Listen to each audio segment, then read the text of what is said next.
16 నెలల్లో 16 కేసులు పైగా వేసి ఎలా వేధిస్తున్నారో కూడా మనం కళ్ళారా చూసాం. అసలు తెలుగుదేశం వాళ్ళు రిగ్గింగ్ చేసుకుంటుంటే ఆ రిగ్గింగ్ ఆపిన కారణాన్ని చూపించి అది కూడా ఒక కేసు పెట్టి గతంలో కూడా దాదాపుగా 52 నుంచి 54 రోజులు లోపల పెట్టడం మనం గమనించాం. అంటే ఎటుపోతుంది పోలీస్ వ్యవస్థ, ఎటుపోతుంది? రెడ్ బుక్ రాజ్యాంగానికి అనుగుణంగా లోకేష్ చెప్పిన దానికి తానా అంటే తందానా అన్నట్టుగా పోలీస్ వ్యవస్థ మారిపోవటం చాలా దురదృష్టకరం. కాకి చొక్కాలు వేసుకోవాల్సిన వాళ్ళు పసుపు చొక్కాలు వేసుకొని ఈరోజు అక్రమ కేసులు పెట్టుకుంటూ పోతుంటే ఏం మెసేజ్ ఇస్తున్నారు మీరు? రాబోయే కాలంలో దీనికి 10 ఇంతలు చేయమనా? పాలిటిక్స్ని భ్రష్టు పట్టిస్తున్నారు. ఎవరైతే ఈరోజు తప్పుడు కేసులు పెట్టి పిన్నెల రామకృష్ణారెడ్డి గారి కుటుంబం మీద లోపల పెట్టి వేధిస్తున్నారో వాళ్ళకి సూటిగా చెప్తున్నాం. ఏదో ఈరోజు మీ పని అయిపోయిందని సంకలు గుద్దుకుంటున్నారేమో. ఇంతవరకు మా నాయకుడు జగన్మోహన్ రెడ్డి గారు చెప్పినట్టుగా ఎవరి జోలికి మేము వెళ్ళలేదు. ఏ పార్టీ అయినా, ఏ కులమైనా, పేదవాడు అర్హుడైతే అన్ని సంక్షేమ పథకాలు ఇచ్చాం, అభివృద్ధి చేశాం. ఎవరి మీద ఒక తప్పుడు కేసు పెట్టకుండా ముందుకు వెళ్ళాం. కానీ ఈరోజు మీరు చేస్తున్నది చాలా తప్పు. దీనికి 10 ఇంతలు మీరు అనుభవించడానికి రెడీగా ఉండండి అని కూడా హెచ్చరిస్తున్నాం. ఎందుకంటే ఈరోజు కోర్టు ఇచ్చింది పిన్నెల రామకృష్ణారెడ్డి గారికి స్పెషల్గా బెడ్డు, భోజనము, ఆయనకి ఇవ్వాల్సినవి ఏమున్నాయో కోర్టు చెప్పిన తర్వాత కూడా లోపల కూడా అవి ఇవ్వకుండా, టిఫిన్ పెట్టకుండా, భోజనం పెట్టకుండా మానసికంగా కూడా ఆ మనిషిని వేధించడం ఎంతవరకు కరెక్టు? చెయ్యని తప్పుకి కేసు పెట్టి లోపల పెట్టారు. లోపల పెట్టిన తర్వాత ఈరోజు కోర్టు ఇచ్చిన ఆర్డర్ని బేఖాతరు చేస్తూ భోజనం కూడా పెట్టడం లేదంటే మీరు ఏం ఉద్దేశంతో చేస్తున్నారో చెప్పాలి. లోపల ఉన్న ఆఫీసర్లు కానీ పైన ఉన్న ఆఫీసర్లు ఒకరి మీద ఒకరు చెప్పుకుంటూ తప్పించుకుంటున్నారు. రేపు ఈ ఆఫీసర్లందరూ ఇక్కడే పనిచేయాల. రేపు మీ పరిస్థితి ఏంటో ఒకసారి చూడండి. ఎందుకంటే ఆఫీసర్లు అన్న వాళ్ళు రూల్స్కి కట్టుబడి పనిచేయాలి. అంతేగాని లోకేష్కి, చంద్రబాబు నాయుడుకి భజన బ్యాచ్ లాగా పనిచేయకూడదు.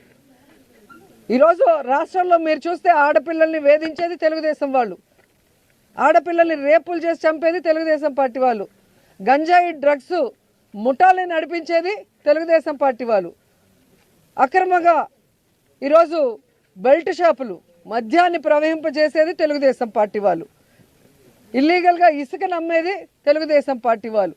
చేసే తప్పులన్నీ తెలుగుదేశం వాళ్ళు చేస్తుంటే వాళ్ళని పట్టుకోవడం ఆపేసి, వాళ్ళ మీద కేసులు పెట్టడం ఆపేసి ఈరోజు తెలుగుదేశం పార్టీ వాళ్ళు మాకు వీడు నచ్చలేదు, వీడి మీద కేసు పెట్టు, వీడు నచ్చలేదు, వీడి మీద కేసు పెట్టు, లేదా వీడు పవర్ఫుల్, వీడు ఊర్లోంచి బయటకు పోవాలి. వాళ్ళు రాసిచ్చిన పేర్ల మీద మీరు తప్పుడు కేసులు పెట్టుకుంటూ ఈరోజు అక్రమంగా అరెస్టులు చేసి లోపల పెడితే భయపడి పారిపోతామా? ఈరోజు కూటమి ప్రభుత్వం ఎంత వరస్ట్గా తయారైందంటే ఎక్స్ మినిస్టర్లు, ఎక్స్ ఎమ్మెల్యేలు, ఎక్స్ ఎంపీలు, ఐఏఎస్ ఆఫీసర్లు, ఐపీఎస్ ఆఫీసర్లు, వ్యాపారస్తులు ఎవ్వరూ లేదు. వాళ్ళకి నచ్చలేదు అంటే అక్రమంగా కేసు పెట్టడం, లోపలేయటం. ఇలా తెలుగుదేశం పార్టీ చెప్పినట్టు ఈరోజు చేస్తున్నారు. కాబట్టి పోలీస్ వ్యవస్థ ఎంత దిగజారిపోయిందో మొన్న కేంద్రం ఇచ్చిన ర్యాంకింగ్లో మీరే చూశారు. 36th ప్లేస్కి వచ్చింది. దీనికి చంద్రబాబు నాయుడు, హోంమంత్రి అనిత గారు సిగ్గుపడాలి. ఈ పోలీస్ వ్యవస్థ సిగ్గుపడాలి. ఏంట్రా మనం ఇలా అయిపోయాం, భారతదేశంలో అందరూ మనం చూసి నవ్వుకుంటారన్న ఆలోచన వాళ్ళకి రావాలి. ఇంకా ఘోరమైంది ఏంటంటే ఎమర్జెన్సీ రెస్పాన్స్ అని ఉంటుంది. ఆ ఎమర్జెన్సీ రెస్పాన్స్ అయితే చిట్ట చివరి స్థానానికి ఆంధ్రప్రదేశ్ వచ్చింది అంటే ఇక ఈ పోలీసులు వాళ్ళు ఎందుకు ఏదైనా నీళ్ళ లేని బాయిలో దూకచ్చు. రాష్ట్ర పరువుని సర్వనాశనం చేశారు. రాష్ట్ర ప్రజలతో ఓట్లు వేయించుకున్నామని చెప్పి తీయగా అబద్ధాలు చెప్పి వాళ్ళకి వెల్ఫేర్ చేయకుండా వాళ్ళని మోసం చేసేసారు. తీరా ఏం చేశారే అంటే సంపద సృష్టిస్తామంటూ అప్పులు సృష్టిస్తున్నారు. ఈరోజు మంగళవారం నాకు తెలిసి ఈరోజు మళ్ళీ 6,000 కోట్లు అప్పు చేస్తున్నారు. సో ఈ రోజుతో కలిపి 3 లక్షల కోట్ల పైగా అప్పులు చేసావు. ఏమిచ్చావు? జనాలకు చెప్పిన వెల్ఫేర్ ఏమైనా చేస్తున్నావా? జగన్మోహన్ గారు ఇచ్చింది ప్రతిదీ ఇస్తూ ఎక్స్ట్రాగా చేస్తాను సూపర్ 6 అన్నావు. జగన్ గారు ఇచ్చింది మొత్తం తీసేసావు. నువ్వు ఇచ్చిన సూపర్ 6లో ఏం చేసావు? మరి ఈ డబ్బులంతా ఎక్కడికి పోతున్నాయి? ఇన్ని లక్షల కోట్లు అప్పు చేస్తున్నాం. ప్రజలకి వెన్నుపోటు పడటం ఈయనకి వెన్నతో పెట్టిన విద్య. మాకైతే ఇంకా బాధాకరం.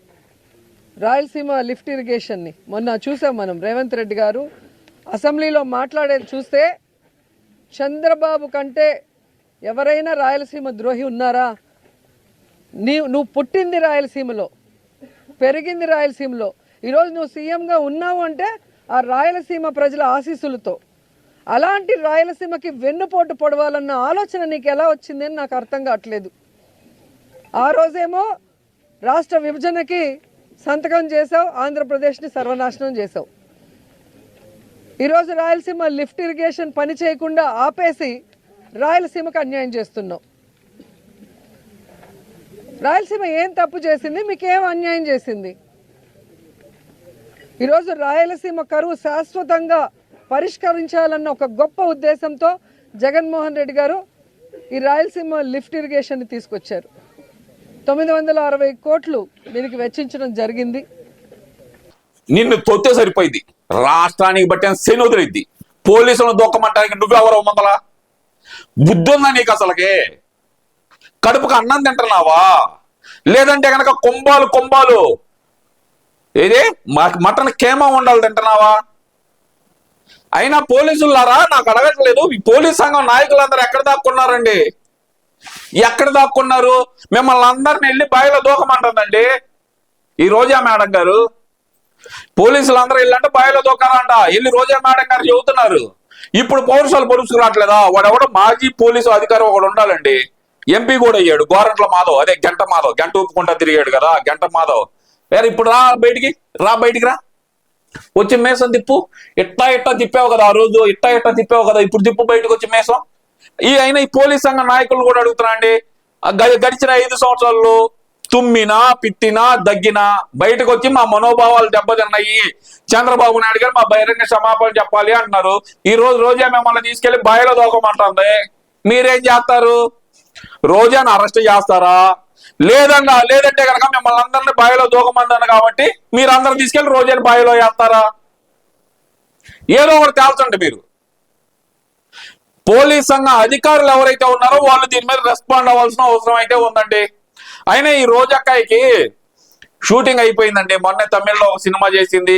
ఈ మధ్యకాలంలో జబర్దస్త్ ప్రోగ్రామ్ కాకుండా సరిగంప అని చెప్పి కొన్ని ప్రోగ్రామ్స్ చేసింది. అక్కడ షూటింగ్లు ఖాళీ అయ్యేతడికి ఆంధ్రప్రదేశ్ లో అడుగుపెట్టింది.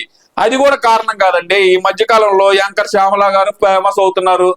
మళ్ళీ నా పదవి, నా ఎమ్మెల్యే టికెట్ ఎక్కడ యాంకర్ శ్యామల కొట్టేసిద్దు అనే భయంతో రోజా మళ్ళీ బయటకు వచ్చింది.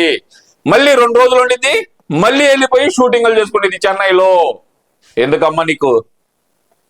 పోలీసులను బాయిలో దూకమనే బదులు నువ్వు వెళ్ళి దూకాయి. రాష్ట్రానికి పట్టిన సెలవు తెలియద్దు అనుకుంటున్నాను నేనైతే కనుక.